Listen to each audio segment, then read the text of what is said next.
மேட்சை பத்தி என்ன சொல்றது, எதுவும் சொல்றதுக்கே இல்லை ப்ரோ. தோத்துக்கிட்டே இருக்கு. என்ன இருந்தாலும் கம்பேக் கொடுப்போம்னு எக்ஸ்பெக்ட் பண்றோம் ப்ரோ. என்னதான் சேஞ்சஸ் பண்ணாலுமே முடியல. கான்வே எடுத்துட்டு வந்தாங்க, முகேஷ் சௌத்ரி எடுத்துட்டு வந்தாங்க, உள்ள வந்து ஒரு இம்பாக்டும் இல்லை. அது ஏன்னு தெரியல. நம்ம பேட்டிங் ஆடினா ரன் வர மாட்டுது, போலிங் பண்ணா மட்டும் அவங்க அடிக்கிறாங்க. பிச்சு ஒருவேளை ஃபர்ஸ்ட் பேட்டிங் எடுக்கும் போது நல்லா இருக்கா, இல்ல செகண்ட் பேட்டிங் ஆடும்போது ஸ்லோ ஆயிடுதா ஒன்றும் புரியல. சிஎஸ்கே ஆடும்போது மட்டும் ஒரு மாதிரி ஸ்ட்ரகிளாகவே இருக்கு. யார் பேட்டிங் வந்தாலும் சரி, ருத்ராஜ் நல்ல ஃபார்ம்ல பேட்ல ஒரு 4 அடிச்சோட நல்லா இருந்துச்சு. அடுத்த பால் அவுட் ஆயிட்டு போகும்போது இந்த ஐபிஎல்ல இருக்க எல்லா டீமும் கம்பேர் பண்ணும்போது Delhi one of the best team. கொஞ்சம் இந்த வாட்டி கொஞ்சம் செட் ஆகல, பரவாயில்ல, நெக்ஸ்ட் மேட்ச் பார்த்துப்போம். நெக்ஸ்ட் டைம் பாத்துக்கலாம். எல்லாமே மோஸ்ட்லி டாட் பால் எல்லாம் ஒரு ரன்னாவே போயிடுச்சு, அதனால தான் நெக்ஸ்ட் டைம். ப்ரோ சொல்றது எதுவும் இல்லை ப்ரோ, முடிச்சு விட்டாங்க ப்ரோ எங்களை. பால் ஸ்டார்டிங் வந்து அச்சிருந்தா வெயிட்டா வந்திருக்கும், கடைசி 5 ஓவர் மட்டும் தான் வெயிட் அச்சானுங்களே. மற்றபடி ஆடினாங்களா தெரியல. அது வரைக்கும் தொட்டு விளையாடுறாங்க, யார் கூட விளையாடுனாங்கன்னு தெரியல. கட்சி வரைக்கும் விட்டுருங்களேன். டிக்கெட் போட்டு வந்து டிக்கெட் காசு வேஸ்ட் ப்ரோ. கேப் ஏன் வாங்கினே தெரியல, கேப் காசு வேஸ்ட் ப்ரோ. லாஸ்ட் தான் ப்ரோ அடிச்சாங்க, ஒரு பால் அடிக்கிறாங்க, சரி இன்ட்ரெஸ்டா போகும்னு நினைச்சா டக்குன்னு பார்த்து அவுட் ஆயிடுறாங்க bro. Wicket bro, waste bro. Bowling பிச்சு விட்டாங்க ப்ரோ. ஃபீல்டிங் அதே மாதிரி செம்ம ஃபீல்டிங் ப்ரோ. கரெக்டா போற பாலை கரெக்டா தட்டி பிடிச்சிட்டாங்க ப்ரோ. இப்போ 5 கப்பா அடிச்சிட்டோம், இப்போ வராங்கன்னா கூட அடிக்கிட்டோம். ஆனா இப்போ தலைவனோட கடைசி கெரியர்ல இருக்கா போல, அதை செலிப்ரேட் பண்ணிட்டோம், அவ்வளவுதான். வந்து ஒரு 6 பார்த்தோம், எனக்கு அது போதும். அப்படிலாம் இல்ல, எல்லாரும் அவங்களோட இப்போ நிறைய பேர் அங்க இதுவரை இல்ல, கொஞ்சம் ஃபார்ம்ல இல்ல. ஸோ அவங்க மேனேஜ்மெண்ட் கொஞ்சம் நல்லா முடிவு எடுத்தாங்கன்னா கொஞ்சம் நல்லா இருக்கும். போலிங் சரியில்லை ப்ரோ, இது ஸ்பின் பிட்ச். பேட்டிங் இன்டென்ட்டே இல்லை ப்ரோ. போலிங் என்ன பண்றாங்க பாக்குறீங்கல்ல, சும்மா வராங்க அப்படி ஆடுறாங்க. T20 கிரிக்கெட் வந்து இப்போ ரொம்ப அப்டேட் ஆயிடுச்சு, முன்ன இருந்த மாதிரி கிடையாது. எல்லா டீம்ஸும் வந்து அதிரடியாக விளையாடுறது தான் வந்து நோக்கமாக வச்சு விளையாடுறாங்க. ஆர்சிபி ஆகட்டும், டிசி ஆகட்டும், எல்லாருமே ஒரு அதிரடியான ஒரு ஆட்டத்தை வெளிப்படுத்துறாங்க. சிஎஸ்கே வந்து இன்னும் அதில் வந்து பின்தங்கி இருக்காங்க, இன்னும் பழைய ஃபார்மட் ஆஃப் T20 கிரிக்கெட்டே விளையாடிட்டு இருக்காங்க. அதை இம்ப்ரூவ் பண்ணி நெக்ஸ்ட் லெவலுக்கு, நெக்ஸ்ட் ஜென்ரேஷன் இப்போ எப்படி விளையாடுறாங்களோ T20 கிரிக்கெட், அந்த மாதிரி விளையாடினா நல்லா இருக்கும்.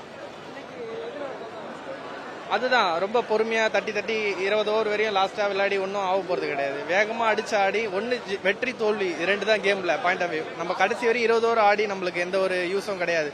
ஸோ அதிரடியா விளையாடல, ரொம்ப ஸ்லோவா ஆடுறாங்க, அதுதான் ஒன்று. டெல்லி ஃபேண்டாஸ்டிக்.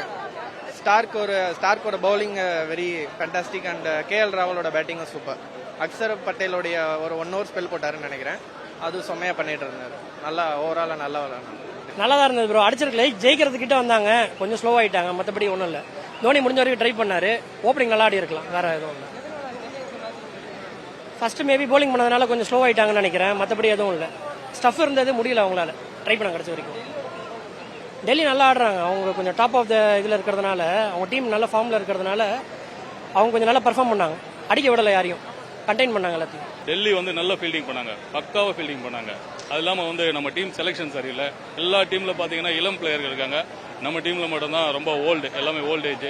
ஆனால் டீம் செலெக்ஷன் ஃபர்ஸ்ட் சரியில்லை. டீம் செலெக்ஷன் நல்லா இருந்தால் நல்லா இருக்கும். அது மாதிரி டெல்லியை பாராட்டி ஆகணும், பக்கா ஃபீல்டிங். ஒரு 2 கேட்சை மிஸ் பண்ணா கூட போலிங்கு ஃபீல்டிங்கு டெல்லியை பாராட்டி ஆகணும். அதே மாதிரி சென்னை வந்து ஃபர்ஸ்ட்ல அடிக்கல, ஃபர்ஸ்ட்ல சுத்தமா ஸ்கோர் பண்ணவே இல்லை. அதுக்கப்புறம் அடிக்க ட்ரை பண்ணாங்க, முடியல. டெல்லி நல்லா ஆடினாங்க. Delhi fielding A class, first class fielding. Team selection சரியில்லை, அதனால தான் தோல்வி. ஒரு தனி மதனை சார்ந்து இருக்கிறாங்க, அதுதான் தோல்வி. இனிமே தோனிக்கு கேப்டன்சியை தயவு செஞ்சு கொடுத்துருங்க. இதுக்கு மேல ருத்ராஜ் வச்சுலாம் எதுவும் பண்ண முடியாது ப்ரோ, எதுவுமே பண்ண முடியாது. அவருக்கு டீம் மேல ஒரு இது இருக்கிற மாதிரியே தெரியல. தோனி சொன்னா எல்லாரும் நடந்துறாங்க, ருத்ராஜ் வந்தா என்னது, ஒன்னே கேப்டனா ஆக்கணும்னா யாரையாவது எல்லாருமே மதிக்கிற மாதிரி ஆக்குங்க, இல்லாட்டா ஆக்காதீங்க ப்ரோ. ஃபர்ஸ்ட்ல இருந்தே இது ஆர்டர் தப்பு ப்ரோ. ருத்துராஜுக்கும் ஃபார்ம் அவுட், ரச்சினுக்கும் ஃபார்ம் அவுட். அவங்க 2 பேர் சேர்ந்து 15 ரன் அடிச்சிருந்தா கூட நீங்க ஜெயிச்சிருப்போம் ப்ரோ.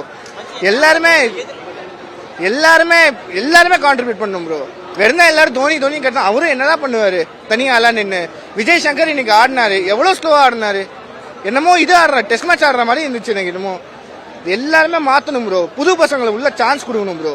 வந்து அவங்க ஏதாச்சும் ட்ரை பண்ணி அவங்க ஃபியூச்சர் அதுக்கப்புறம் என்ன ஆகுதுன்னு தெரியாது, ஒரு சான்ஸ் ஆச்சு தரணும் ப்ரோ எல்லாருக்கும். டெல்லி எக்ஸ்ட்ரீம் ப்ரோ, ஒரு பவுண்டரி விடல ப்ரோ. வேற லெவல்ல ஃபீல்டிங் பண்ணாங்க, வேற லெவல்ல பவுலிங், வேற லெவல்ல பேட்டிங், கரெக்டா பிளான் பண்ணி ஸ்ட்ராட்டஜி பண்ணி அடிச்சிருக்காங்க ப்ரோ. இதெல்லாம் வேலைக்கே ஆகாது ப்ரோ சென்னை இப்படிலாம் இருந்தா. சென்னை ரசிகா கேவலமா தான் இருக்கு, என்ன பண்றது ப்ரோ. இப்படியும் அப்படியும் பாத்துருக்கோம், 5 டிராஃபி அடிக்கிற போது சப்போர்ட்டும் பண்ணிருக்கோம், இப்பவும் சப்போர்ட் பண்றோம். முடிஞ்சா ஜெயிக்கட்டும், இல்லாட்டா டீமை ஃபுல்லா ரிவாம்ப் பண்ணும் ப்ரோ. தீபக் குட்டா, ராகுல் திரிபாட்டி எல்லாம் வாங்கியிருக்கோம் ப்ரோ. அதுக்கு பதிலாக விப்ராஜ் நிங்கம், ஆசுதோஷ் சர்மா இந்த மாதிரி புது புது பிளேயர்ஸ்லாம் வாங்கலாம் ப்ரோ. வாங்கி ஏதாச்சும் பண்ணலாம் ப்ரோ. அவங்கள மாதிரி ஆளுங்களை டெவலப் பண்ணி வேற லெவலில் கொண்டு போகலாம் ப்ரோ. இந்தியாக்கே ஒரு ஃபினிஷர் கிடைப்பாங்க. இவங்களை வச்சுக்கிட்டுலாம் எதுவும் முடியாது ப்ரோ இதுக்கு மேலே. டெல்லியோட பெர்ஃபார்மன்ஸ் ஃபுல் பிளான் பண்ணி இது பண்ணாங்க. But toss also matters a lot. Toss இதே மாதிரி டாஸ் ஜெயிச்சுனே தான் கண்டிப்பா சென்னை ஃபர்ஸ்ட் பேட்டிங் எடுக்கணும். சென்னை வந்து ஃபீல்டிங் பண்ணக்கூடாது, இது பண்ணக்கூடாது. ஸோ சென்னை ஃபர்ஸ்ட் ஃபீல்டிங் பண்ணோன்னே அந்த சேசிங்கோட விஷயம் சென்னை கொஞ்சம் வீக்.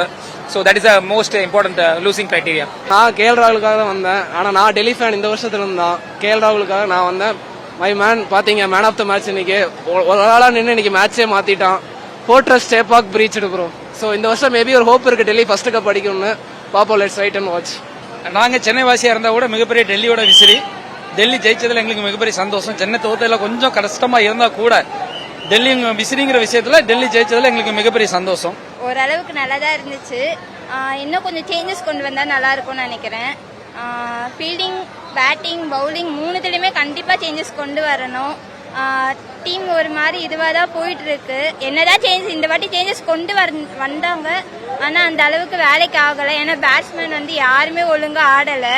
ஃப்ரண்ட்ல ஃபர்ஸ்ட் இருக்கிற அந்த 5 விக்கெட்டுமே ஒழுங்கா விளையாடினாங்கன்னா கண்டிப்பா நம்ம ஜெயிச்சிருப்போம். அவங்களும் எதிர்க்க இருக்கிற டீமும் நல்லா விளையாடுறாங்க. நம்மளால எதுவும் பண்ண முடியாது. அவங்க சென்னை கம்பேக் கொடுப்பாங்கன்னு நினைக்கிறேன்.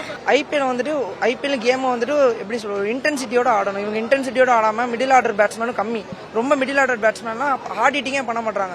தோனியுமே சரி, நிறைய பிளேயர்ஸ் ஹார்ட் ஹிட்டிங்கே பண்ண மாட்டாங்க. சிவம் துபேலாம் நல்லா அடிச்சிருக்கலாம். கான்வேவும் நல்லா விளையாண்டுருக்கலாம். கான்வேக்குலாம் பொட்டன்ஷியல் இருக்கு, சிவம் துபேக்கும் பொட்டன்ஷியல் இருக்கு. ருத்ராஜ் அவுட்லாம் எதுக்கு சம்மந்தமே இல்லாம அவுட் ஆகுறாரு. அதெல்லாம் கிளீனா தெரியும். அந்த பாலாம் கரெக்டா டிரைவ் பண்ணி ஆடிருக்கலாம். பட் ஆனால் அவர் அவுட் ஆகுறாரு. அது மாதிரி வந்து பிளேயர்ஸ் வந்துட்டு தேவையில்லாம பால் அட்டன் பண்ணாம கரெக்டான ஷாட் ஆடி கரெக்டாக கொண்டு போய் ஹார்ட் ஹிட்டிங் பண்ணி ஒரு அந்த ஆர்டரில் ஆடினாங்கன்னா ஜெயிக்கலாம். இதே மாதிரி விளாண்டாங்கன்னா அவங்க குவாலிஃபை ஆகிறதே கஷ்டம். கேஎல் ராகுலே வந்தேன். அவர் ஓப்பனிங் ஆடுவார்னு எதிர்பார்க்கவே இல்லை. ஓப்பனிங் ஆடும்போதே தெரிஞ்சிருச்சு ஆங்கர் பண்ணுவார், லாஸ்ட் வரைக்கும் எடுத்துட்டு போவார். என்ன நினைச்சோம் கரெக்டாக அதே மாதிரி எடுத்துட்டு போனார். கேமை செட் பண்ணிட்டாரு, டார்கெட்டையும் செட் பண்ணிட்டாரு. அப்படியே சென்னை டீம் இந்த பக்கம் இன்டென்ட் இல்லை, ஏதோ இஷ்டத்துக்கு ஆடுற மாதிரி இருக்கு. ஒரு பிளானிங் இந்த மாதிரி இல்லை, ஃபீல்ட் செட்டப் இல்லை. இவங்க டெல்லிலாம் ஃபயரா இருக்க மாதிரி இருக்கு. சென்னை என்னன்னே தெரியல எனக்கு. ஏன் இப்படி பண்றாங்க சென்னை? ஏதாவது டிஃபரெண்டா தான் இருக்கு. ஒரு 3 மேட்சா முன்னாடி முடிச்சிருவாங்கன்ற மாதிரி இருக்கு.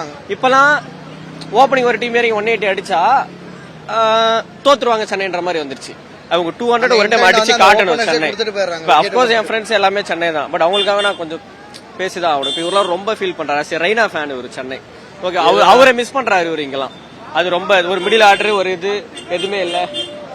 கிளாசி ராகுல். செய்திகளை உடனுக்குடனும் துல்லியமாகவும் தெரிந்து கொள்ள சப்ஸ்கிரைப் பண்ணுங்க.